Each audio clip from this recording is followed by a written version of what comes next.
on a percentage level that's also agreed in order to curb this issue of rickety vehicles that they have mentioned instead of impounding the vehicles. I also want to get your thoughts on what you make of this, please. Well,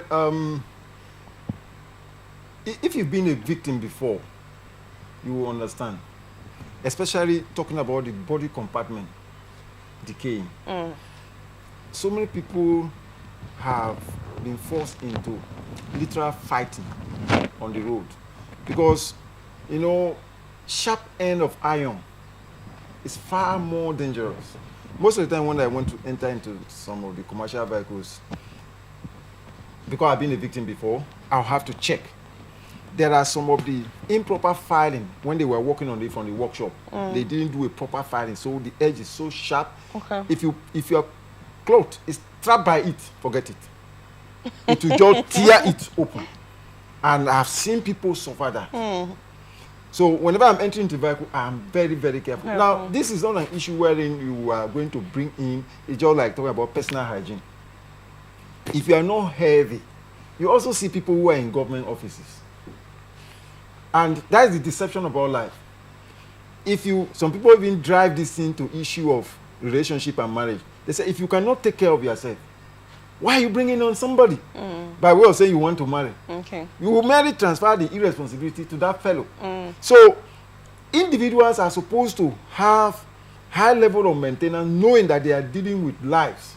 And if you check in cases of accident, these vehicles that are rickety, if they have any form of collision, they are worse off. It's just like those who argue that if you are poverty mentality, you are not a good fellow to be sent for negotiation because you can betray the community.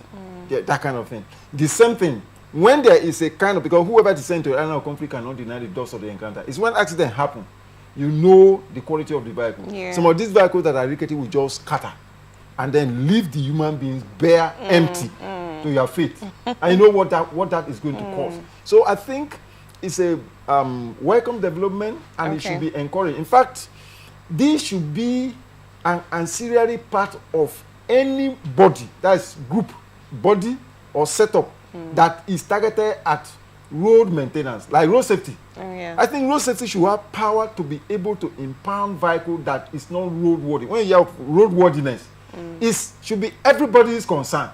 There are vehicles, even those who are entering, it cross to us. Like I told you here the very funny story the other day about the keke. Usually I do it. Before I enter your keke, I will check if you have the side mirrors. Because I'm not joining a private jet. Jet don't have side mirror. So I will always check. And suddenly on the road, I realized that this guy, the way he was turning his head, the way he was engaging in manual, because the mirror enables you to do certain things from a safe position. So when I see the way he was turning his head, I look at my side, no side mirror. I look at his own side, no side mirror. I said, young man, what kind of risk are you taking here? He said, God has been protecting me. I said, this is not God's matter. This is not God's business. If you ask most of these people, they will tell you that this is how God has been helping. It's not God matter. This is mere development of aggravated mental indifference to obvious risk. And when it happens, you don't go alone. As I had a duty to tell the fellow. In fact, at the end of the day, the young man was so uncomfortable, he asked me to step down. And he continued with the rest of the passengers that I should leave his keke, that I'm troubling him. Because he was visibly uncomfortable. Because we were going, he wanted to enter the road, and an oncoming vehicle was coming. And the lady engaged in their usual job, telling him, Waka. I said, did you see what I was telling you? So he now felt that I am responsible for that, which has come from the lady. So he just parked and asked me to come down. I asked him to collect his money. He said, no, he will not collect, I should go. So these are the kind of things that happen. And no matter what, even if the person is taking a less amount of money, it's risk. We should be able to be involved, tell the passenger, slow down, don't overtake unnecessarily. But this one, we are focusing on the safety position of the very vehicle. If it's not roadworthy, people should even protest by not boarding it. That's a way of protesting and telling him, go to the workshop and work it. If it is not sound to the extent that you can use again, get it torn to pieces and use it as a scrap. Okay, Sell it out. I'm not going to be sentimental in this conversation here. That's why I asked, is there not a possibility that the Lagos government that has brought this notice can do something about it? I'm not going to side it because I've actually been a victim of the particular incident that you mentioned of when your cloth is stuck on the piece of the vehicle, and then it gets, you know what happens eventually, it gets torn. You know, I'm not going to side that, and I'm not going to side these individuals that use these rickety vehicles. But let's look at the parts where most of them literally do not have enough resources to maintain those vehicles. Some of them actually work for some individuals, you know, like I made mention of the hire purchase situation where you know how it works. You pay to the owner instrumentally or whatever agreement you have with the person. There's certain situations surrounding it. Literally, it's not an ideal situation to have a dilapidated vehicle on the road. First off, the tire could kind of get exploded. Most of them don't do tire checks. Some of them don't do oil checks. But probably maybe the fuel is out. They'll just refuel and continue their transportation. I don't know if you've seen a situation where a particular vehicle filled with human beings is exhuming so much smoke.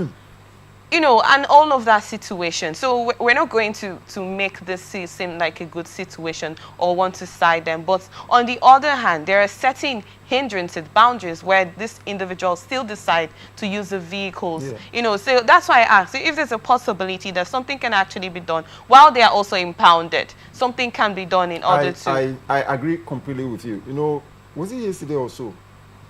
I literally wept. I got a text message from a friend. We are talking now in the light of current economic realities.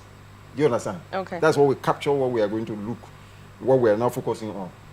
And I got a text message from a friend, because we're in a very precarious situation. Those who used to help have been forced to be beggars. And the message was simply that their gas finished about noon of that day. And is there anything I can do? You know, I immediately embark on mental flight, going back. And I know who this fellow is. You know, most of the time I'm walking on the road now, I avoid taking certain corners. Because most of the people who are standing, they have been turned into disguised beggars. They'll say, hello, brother. The next thing is going to ask you for a help. That people may be seeking for direction, but in majority of cases, because they can't come out openly as the regular beggars. True. So we have such situation. It's unfortunate that we have a government that do not. You know, I enjoy the song of African China. You know, say if you are still hoping for change, that you are wasting your time. It talks about electoral reform, talk about good transportation system, talk about free and fair elections, all those in Adabu. They are just forced to photocopy and paste. It's a photocopy, photocopy government. That's the name of the song. It's quite unfortunate that we have a government that apparently, not what we are going to say appears, apparently do not have the people that have. You know, I can tell you for free, there is no single individual that is much more richer than the government. And so government, in the interest of the welfare of the people, okay, look at it. When we're talking about the issue of subsidy, part of the critical area that government is supposed to invest the money is in the transportation sector. Sure. Because it has a kind of reverberating impact. Like I'm talking to you now, what you see the police, our brothers and sisters who belong to a security agent that have converted themselves into the usual who makes you laugh, government-approved armed robbers, extorting money with audacious impunity from the drivers on the road. The drivers on the road translate that anger to fear. And who are the ultimate victims is the commuters or the passengers. If the same way, if there's a kind of welfare system, if money is injected and they tell you that there is a soft loan that exists, There's a company that is managing it. If you make so deposit, you can be given a brand new car, and within so period you run and you pay back and all. It will help. It's going to reduce transportation cost. The same way, there is a depot that is there. You have a coupon that the company, perhaps an insurance company or a transport company, specially, they will give you. Once you get there, there's a special pump. You just slot it in. It gives you the volume of this thing you want. Do you understand? Yes. And then you move, because there are digital facilities in terms of filling station. You just put it in, and then it gives you what you want, and you go. And you are on the road. It's just like going to Aba Road. A lot of people stand on Aba Road, basically waiting for the government vehicle. Because back to back, from the beginning of Aba Road, that is OMA, or Element Junction, down to flyover, sometimes down to Secretariat, it's free of charge. The vehicles are running. I think they take their fuel from somewhere around Resto Park, along close to Presidential. Sometimes you see them line up there to take fuel. That is what is supposed to be. Okay. Now, why government is complementing from the other angle? If there is a kind of structure that is considering the critical nature of this, because it is this same transportation, if it is down, like I have explained to you here, you see this economic holocaust we are having, it's man-made.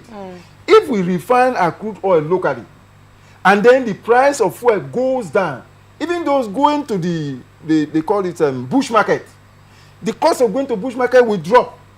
It will also impact on the cost of the food. And in that way, that's this kind of spiral effect. Yes. Those going to Aba to go and buy things and bring in, or those who power their vehicle, you realize that currently, most companies that normally send their vehicle out to go and deliver goods are putting out because of the cost. So that is basic. That is very true. Government could have done that, but sadly, like I said, the government don't have the interest of the people. I do not know what those at the corridor of power think they are doing. Bringing people down, holding them down, making things difficult for your fellows. Like I said, people are in a very difficult situation. If you, I gave you a practical example, take 100,000 naira and then just enter into a market, enter into a supermarket. If those who are having supermarket, if they have a way of checking the volume of entry and volume of sales, they will tell you. True. Even those who are in business centers, I was privileged to be at a business center over the weekend. I used to go there. I know the volume of people that used to come in there. I was there practically for about hours. Nobody was coming. I was busy that would photocopy this for me, photocopy. No way. The volume has dropped. If you go to those who are into printing, because they themselves, they understand this principle of turnover very well. They tell you, it is better to make 1% on 1 billion than making 100% on 100,000. True. So that is for those who understand. It's those who do not. So it means that most of the operators of the system of government do not understand. They are not in touch with realities, because they can borrow money, which is supposed to be for critical investment, and they share it and buy one security car over 160 million. You may not understand why they are fighting your sister, Natasha. Do you understand? In the National Assembly, you've seen what has been exhibited by our constituents. The keke, the empowerment, empowerment that can change the life of people. Those who are driving keke can migrate from that to keke bus. Sure. After some time, you can migrate. There is an opportunity that you can migrate. And these are the things, and unfortunately, these people that do not have interest in the heart of, that do not have the people at heart, they feel that empowering you will migrate you from the slave camp.